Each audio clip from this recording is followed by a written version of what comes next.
നമസ്കാരം, ഞാൻ ഡോക്ടർ നവീൻ. ഇന്ന് ഞാൻ നിങ്ങളോട് സംസാരിക്കുന്നത് നട്ടെല്ല് സംബന്ധമായ അസുഖങ്ങളെ കുറിച്ചിട്ടാണ്. നട്ടെല്ല് സംബന്ധമായ അസുഖങ്ങൾ എന്ന് പറയുമ്പോൾ നമ്മൾ അതിനൊന്ന് കാറ്റഗറൈസ് ചെയ്യേണ്ടതുണ്ട്. ഒന്ന് സ്പോണ്ടലോസിസ് അല്ലെങ്കിൽ സ്പോണ്ടലൈറ്റിസ് എന്ന് പറയുന്ന കണ്ടീഷൻ. സെർവൈക്കൽ ആയിക്കോട്ടെ, അല്ലെങ്കിൽ കഴുത്തിൻ്റെതാവാം, നടുവിൻ്റെതാകാം, ലംബാർ ആവാം.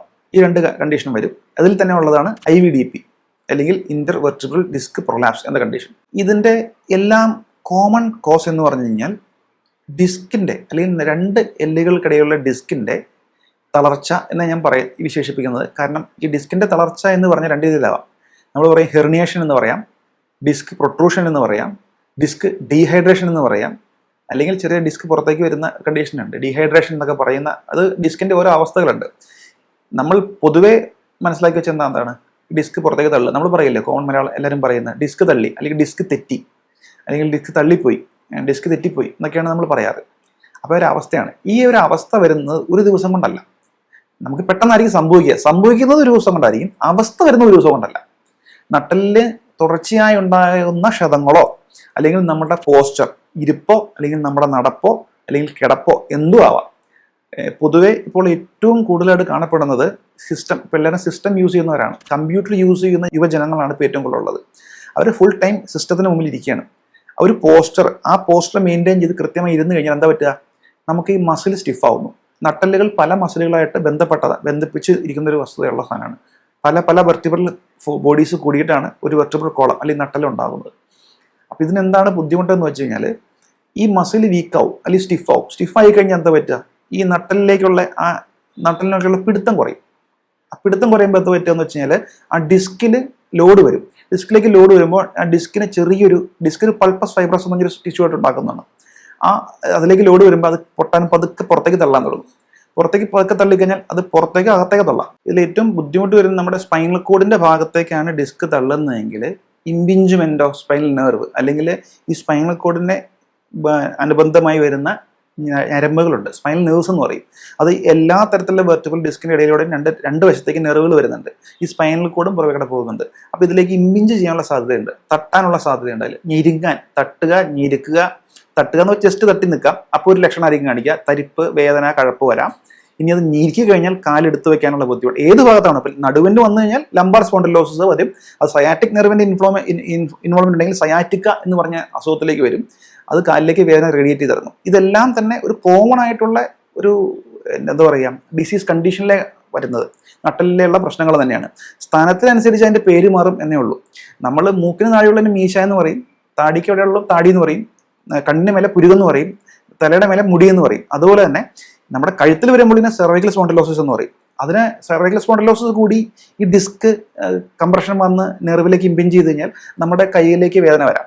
അപ്പോൾ നമ്മളതിനെ ബ്രേക്കിയൽ ന്യൂറാൾജിയ അല്ലെങ്കിൽ സ്പോണ്ടലോസിസ് വന്ന് റേഡിയേറ്റിംഗ് പെയിൻ, അൾനാർ നെർവ് അല്ലെങ്കിൽ റേഡിയൽ നെർവ് ഇതിനെ ബാധിച്ചുകൊണ്ട് ഇതിനെ ബ്രേക്കിയൽ ന്യൂറാൾജിക്കായിട്ടുള്ള ആക്സെപ്റ്റിലേക്ക് പോകും. ഇനി നടുവിനെ ബാധിച്ചു കഴിഞ്ഞാൽ അവിടെ മെയിനായിട്ടുള്ളത് സയാറ്റിക് നെർവാണ്. അപ്പോൾ സയാറ്റിക് നെർവ് ബാധിച്ചു കഴിഞ്ഞാൽ സയാറ്റിക്ക എന്ന് പറയും. പൊതുവെ ഇതിനെ സ്പോണ്ടലോസിസ് എന്ന് വിളിക്കുന്നു. അതിന്റെ പല അവസ്ഥാവിശേഷങ്ങളാണ്. ഒരു അസുഖത്തിന്റെ തന്നെ പല ഭാവങ്ങളാണ്. ഇതിനെല്ലാം കാരണം എന്ന് പറയുന്നത് നട്ടെല്ലുമായിട്ട് ബന്ധപ്പെട്ട മസിൽ ഗ്രൂപ്പിൻ്റെ ഉള്ള ക്ഷയമാണ്. ഫസ്റ്റ് അതിനുള്ള ബലം, സ്പൈനൽ മസിൽസ് എപ്പോഴും അതിന്റെ പിടുത്തം കുറയുമ്പോൾ, അല്ലെങ്കിൽ ക്വാളിറ്റി വൈസ് എന്ന് പറയും, മസിലിന്റെ ക്വാളിറ്റി അല്ലെങ്കിൽ മസിലിനുള്ള ആരോഗ്യം കുറയുമ്പോഴോ, അല്ലെങ്കിൽ ആ നട്ടെല്ലിനെ സംബന്ധിച്ച് ആണെങ്കിൽ നട്ടെല്ലിന് ഡീജനറേഷൻ വരുമ്പോഴോ, ഡീജനറേറ്റീവ് ആസ്പെക്റ്റിൽ പോകുമ്പോഴോ ഒക്കെ ആയിരിക്കും സംഭവിക്കുക. ഇതിന് ഒരുപാട് മാനങ്ങളുണ്ട്. എന്തുകൊണ്ട് വരുന്നു എന്ന് പറഞ്ഞാൽ ഒരുപാട് കാര്യങ്ങളുണ്ട്. നമ്മൾക്ക് ഇപ്പോൾ കോമൺ ആയിട്ട് കണ്ടുവരുന്നൊരു കാര്യമാണ് ഞാൻ പറഞ്ഞത്. ഓഫീസിൽ അല്ലെങ്കിൽ നമ്മുടെ ജോലിയുടെ ഭാഗമായിട്ട് ഓവറായിട്ട് ഇരിക്കുന്നത് കൊണ്ട് നമ്മുടെ പോസ്റ്റർ കറക്റ്റ് അല്ലാത്ത രീതിയിൽ നമ്മൾ ഉപയോഗിക്കുന്നതുകൊണ്ടാണ് വരുന്നത്. ഈ കുട്ടികളിൽ ചിലപ്പോൾ കണ്ടുവരുന്നുണ്ട്, അവരെ നട്ടിൽ വളയുന്ന രീതി കണ്ടുവരുന്നുണ്ട്. അത് എൻ്റെ വിഷയം അല്ലെങ്കിൽ ഞാൻ ഇതിൻ്റെ കൂടെ പറഞ്ഞതാണ്. അമിതമായ ഭാരം ഉള്ള ബാഗുകളാണ് അവർ ധരിക്കുന്നത്. അപ്പോൾ ചെറിയ പ്രായത്തിൽ അങ്ങനെ ധരിച്ചാൽ എന്താ പറ്റുക വെച്ച് കഴിഞ്ഞാൽ, നമ്മുടെ മസിൽ, അവർ ഡെവലപ്മെന്റ് സ്റ്റേജിലാണല്ലോ, മസിൽ വീക്കാനുള്ള സാധ്യതയുണ്ട്. നട്ടലിനെയാണ് ബാധിക്കുക. ഇത് ബാഗുള്ളവരെല്ലാം തന്നെ ഇത് വരും എന്നല്ല, ഇതൊരു വൺ ഓഫ് ദി റീസൺ ആണ് എന്നേ പറയാൻ പറ്റുള്ളൂ. അപ്പം നമ്മളിപ്പോൾ ഇതാണ് അസുഖം. നമ്മൾ ആയുർവേദത്തിൽ ഇതിനെ എങ്ങനെ നമുക്ക് അസുഖത്തിനെ എങ്ങനെ കുറച്ചുകൊണ്ട് വരാം, അല്ലെങ്കിൽ പഴയ ജീവിതത്തിലേക്ക് എങ്ങനെ തിരിച്ചു കൊണ്ടുവരാം എന്നുള്ളതാണ്. ആയുർവേദം നമ്മൾ പറയുന്നത്, നമ്മൾ എന്നും എണ്ണ തേച്ച് കുളിക്കാനൊക്കെ പണ്ട ആളുകൾ പറയും. കൃത്യമായിട്ട് പഴയ ആളുകൾ നോക്കിയാൽ മതി, അവർക്ക് ദിവസവും എണ്ണ തേച്ച് കുളിക്കുന്നവരാണ്. ഇപ്പം ആരും എണ്ണ തേച്ച് കുളിക്കാറില്ല. അപ്പോൾ നമ്മളതിന് പ്രാക്ടിക്കലി പോസിബിളും അല്ല. അപ്പോൾ ഇതിങ്ങനെ ഈ കണ്ടീഷൻ വരുമ്പോൾ നമ്മൾ ആ മസിലിനെ സ്ട്രെങ്തൻ ചെയ്യിക്കാനുള്ള വർക്കാണ് ആദ്യം ചെയ്യുക. ഏതാണോ കോർ മസിൽ അതിനെ സ്ട്രെങ്തൻ ചെയ്യിക്കുക. രണ്ടാമത് ആ ഡിസ്കിനെ സ്റ്റേജിലേക്ക് അല്ലെങ്കിൽ പഴയ സ്റ്റേജിലേക്ക് കൊണ്ടുവരാനുള്ള പ്രയത്നമാണ് നമ്മൾ ചെയ്യുക. ഇപ്പോൾ ഡിസ്ക് ഡീഹൈഡ്രേഷൻ ആണെങ്കിൽ അതിനെ റീഹൈഡ്രേഷനായിട്ട് കൊണ്ടുവരിക. ഇനി ഇതിനകത്ത് തന്നെ ഈ കനാൽ സ്റ്റിനോസിസ് എന്ന് പറയും, ഈ സ്പൈനൽ കോഡ് പോകുന്ന കനാലിന് ഞെരുക്കം സംഭവിക്കുക. അങ്ങനെയാണെങ്കിൽ നമ്മൾ എക്സ്റ്റേണൽ തെറാപ്പി വഴി അല്ലെങ്കിൽ എക്സ്റ്റേണൽ തെറാപ്പി വഴി പല മെത്തേഡ്സ് നമ്മൾ യൂസ് ചെയ്യും. നമുക്ക് അകത്തേക്ക്, ഞാൻ പറഞ്ഞിട്ടുണ്ട് നേരത്തെ, internal medicine and external medicine രണ്ട് രീതിയാണെന്ന്. അകത്തേക്കുള്ള മരുന്നും പുറത്തേക്കുള്ള മരുന്നും വഴി എന്താണോ ആ സ്ട്രക്ചറിന്റെ ഡിഫോമിറ്റി അല്ലെങ്കിൽ ബുദ്ധിമുട്ട് അതിനെ കുറച്ചുകൊണ്ടുവരാൻ നമ്മൾ നോക്കും. എല്ലാ അവസ്ഥയിലും എല്ലാ കണ്ടീഷനിലും ഒരേ മരുന്നല്ല ഉപയോഗിക്കേണ്ടത്. കാരണം ഇപ്പൊ പൊതുവെ ആളുകൾ കണ്ടുവരുന്നത് ഒരു തൈലം വാങ്ങിയിട്ട് നടുവിന് പുരട്ട് ചൂട് പിടിക്കുക എന്നുള്ള രീതിയാണ് കണ്ടുവരുന്നത്. എല്ലായിടത്തും അത് വർക്കാവണമെന്നില്ല, ചിലപ്പോൾ അത് കൂടാൻ സാധ്യതയുണ്ട്. ഇപ്പോൾ ആങ്കലോസിങ് സ്പോണ്ടിലോസിസ് പോലെ അല്ലെങ്കിൽ ഒരു ഡിസീസിനോട് അനുബന്ധിച്ച് വരുന്നൊരു അവസ്ഥയിലാണെങ്കിൽ തൈലം പുരട്ടി കഴിഞ്ഞാൽ അത് കുളമാകും, അത് കൂടും.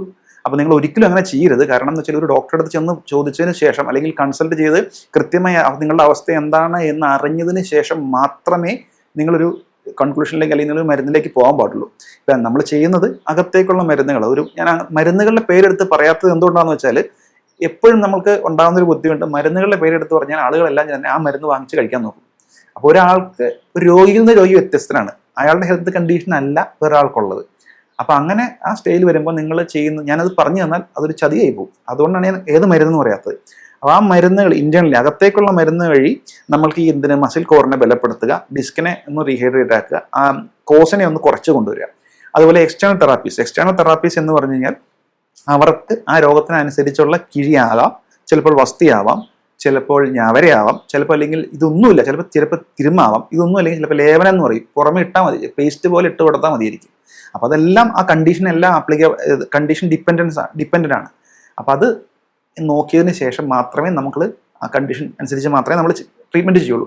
എക്സ്റ്റേണൽ ഇന്റേണൽ തെറാപ്പി വഴി നമുക്ക് നല്ല രീതിയിൽ തന്നെ പഴയ പോലെ തന്നെ നമുക്ക് കൊണ്ടുവരാൻ പറ്റും. നമുക്കൊരു ആയുർവേദത്തിൽ ഏറ്റവും കൂടുതൽ സക്സസ് റേറ്റ് ഒരു മേഖലയാണ് നട്ടെല്ലിനെ സംബന്ധിക്കുന്ന അസുഖങ്ങൾ എന്ന് പറയുന്നത്.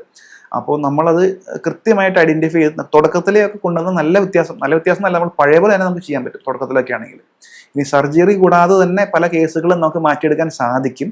അതെല്ലാം ഡിപ്പെൻഡിങ് അപ്പോൺ ദ പേഴ്സൺ, ആ വ്യക്തിയിലെ അധിഷ്ഠിതമാണ്. കാരണം ചിലരുണ്ട് എനിക്ക് മരുന്ന് കഴിക്കാൻ പറ്റില്ല, ഞാൻ ഇത് ചെയ്യില്ല, എനിക്ക് ഒരു മാറ്റണം എന്ന് പറഞ്ഞാൽ നടക്കില്ല. നമ്മൾ പറയുന്ന കുറച്ച് കാര്യങ്ങളുണ്ട്, അത് ചെയ്ത് കഴിഞ്ഞാൽ നല്ല രീതിയിൽ തന്നെ വ്യത്യാസം വരാൻ സാധിക്കും. അപ്പോൾ ഇതിപ്പോൾ ഏറ്റവും കൂടുതൽ ആളുകൾ വന്ന് കണ്ട് തുടങ്ങുന്ന ഒരു ഇപ്പോൾ ഉള്ളത് കൊണ്ടാണ് ഈ ടോപ്പിക് ഞാൻ എടുത്തത്. നമുക്കിതിനെ കൃത്യമായി മോണിറ്റർ ചെയ്ത് കൃത്യമായി അസുഖത്തിന് മരുന്ന് കഴിച്ചാൽ നല്ല രീതിയിൽ തന്നെ വ്യത്യാസം വരുത്താൻ പറ്റുന്ന ഒരു ഹെൽത്ത് കണ്ടീഷനാണ്.